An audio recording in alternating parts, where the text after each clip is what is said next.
కాన్స్టిట్యున్సీకి 8,000 మంది టార్గెట్ ఇచ్చారు. 10,000 మందికి బస్సులు పెట్టాము. ఇంకా 5,000 మందికి బస్సులు కావాలని ఎక్కడి నుంచి చూస్తే అక్కడి నుంచి ఫోన్లు వస్తున్నాయి. ఎలా కంప్లీట్ చేయాలో తెలియని ఒక దీంట్లో ఉన్నాము.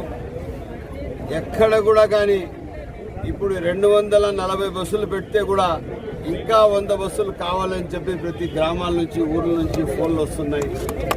దాదాపు మెప్మా ఐకేపీ వాళ్ళకి ఇచ్చిన బండ్లని తగ్గించేశాము. వాళ్ళు మదనపల్లి పట్టణానికి 60 బస్సులు అడిగారు, తిమ్మనపల్లికి 40 అడిగారు, రామసముద్రానికి 50 అడిగారు, మదనపల్లి మండలానికి 60 అడిగారు. వాళ్ళకి అన్ని 10 బస్సులే ఇచ్చాము. కానీ ఎక్కడ వాళ్ళకి ఎక్కువ ఇవ్వలేదు. మా నాయకులకే సరిపోవడం లేదు. ఇదే తెలుగుదేశం పార్టీ.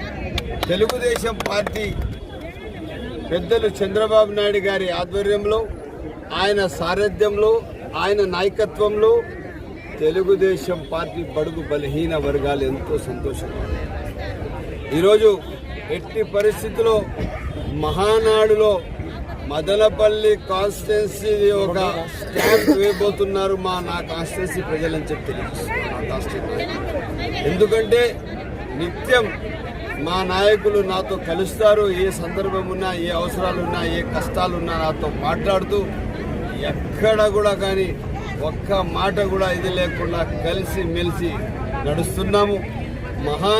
మినీ మహానాడుకి దాదాపు 2,500 మంది ఇచ్చిన చరిత్ర మదనపల్లి మినీ మహానాడుకి తెలియజేస్తున్నాము. ఎట్టి పరిస్థితిలో నా ప్రాణ సమానమైన నా తెలుగుదేశం పార్టీ నాయకులే సర్వస్వం తెలియజేస్తున్నాను. నా కాన్స్టిట్యున్సీ ప్రజలే నాకు సర్వస్వం తెలియజేస్తున్నాను. ఈరోజు ఇంత పెద్ద ఎత్తున ఇప్పుడు ఈ టిపు సుల్తాన్ గ్రౌండ్ నిండిపోయింది. ఎక్కడ చూస్తే బస్సులున్నాయి, ప్రజలున్నారు.